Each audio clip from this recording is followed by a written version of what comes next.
En amour, ne plus avoir peur d'aimer. Vous me connaissez, je suis Germain Roncary et j'accompagne toutes les personnes qui désirent justement être mieux en amour, que vous soyez couple ou que vous soyez une personne seule en quête d'amour, en quête de rencontre. Et c'est important de donner toujours la première place à l'amour. Toutes les infos sur ce que je propose également marchent sur le chemin de Compostelle, sur mon site germainroncary.com. Il y a aussi des formations si vous désirez devenir psychopraticien ou coach professionnel. Alors la question que je me pose souvent quand je vois certaines personnes, c'est que reste-t-il de la vie quand on s'interdit d'aimer? De quoi est composée notre existence quand on s'empêche de vivre une des plus belles choses de la vie, c'est-à-dire l'amour entre deux personnes? Vraiment, je m'interroge parce que cela doit créer un vide existentiel énorme. Une peur de la solitude, de la sensation de passer à côté qui doit être vraiment profonde et qui doit correspondre à une énorme souffrance. Et je crois que il faut vraiment en avoir conscience quelque part pour ne pas, je dirais, passer complètement à côté de sa vie. Parce que sinon, de quoi vont être composées nos journées à part de choses à faire, de travail à faire, d'activités, de plaisirs tristes, comme le dit Spinoza. Voilà, on sera juste dans l'occupation pour être sûr de ne pas trop penser, de ne pas trop oublier que nous n'aimons pas et que nous ne sommes pas aimés.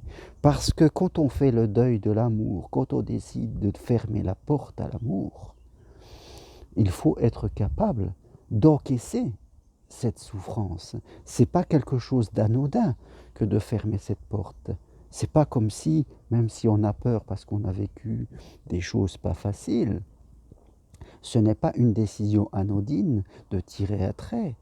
C'est quelque chose qui va créer en nous, comme je le dis, un vide énorme de vie et d'amour. On va se couper d'une des choses les plus importantes pour nous.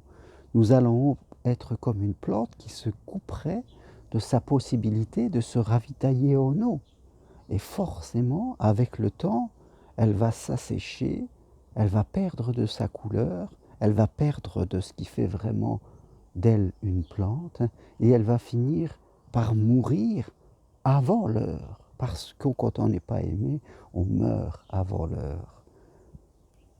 Je peux comprendre que vous avez vécu des histoires qui ont pu être souffrantes et qui sont sûrement venues appuyer sur des fragilités que vous aviez de positionnement par rapport à l'autre souvent. Et cela provenait souvent aussi de votre propre enfance, du rapport que vous avez avec vos parents, de ce que vous a dit de faire, des ordres qu'on vous a donnés, de ce qui était bien, de ce qui était mal, de ce qui était autorisé, pas autorisé. Bien sûr, tout cela vient de là, et les histoires d'amour que vous avez vécues sont un peu le prolongement de cela. Mais à un moment dans la vie, on fait le point, justement, pour ne pas être complètement en réaction et dire je ferme la porte, parce que là, c'est rester totalement dans l'inconscience de soi. On est totalement sous l'influence des peurs et qui nous place dans une situation d'être une personne complètement inconsciente. Il faut prendre le temps d'apprendre, de se comprendre, de progresser et de savoir mieux se positionner pour ne pas rejeter l'amour. L'amour n'a pas à payer le prix de vos propres fragilités et de votre histoire. Il faut progresser quelque part. C'est vraiment ça l'élément le plus important. Et votre plus belle histoire sera devant vous.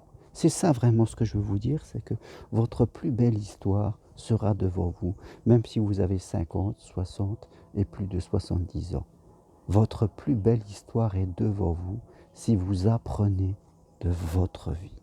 Vraiment, je vous le dis, apprenez, ayez conscience de vous-même, progressez, et là vous verrez que vous allez vivre l'amour qui était fait pour vous parce qu'il vous attend quelque part. Voilà ce que je voulais partager avec vous aujourd'hui pour ne plus avoir peur de l'amour une bonne fois pour toutes, parce que l'amour ne mérite pas qu'on ait peur de lui. Merci, très bonne journée, à bientôt.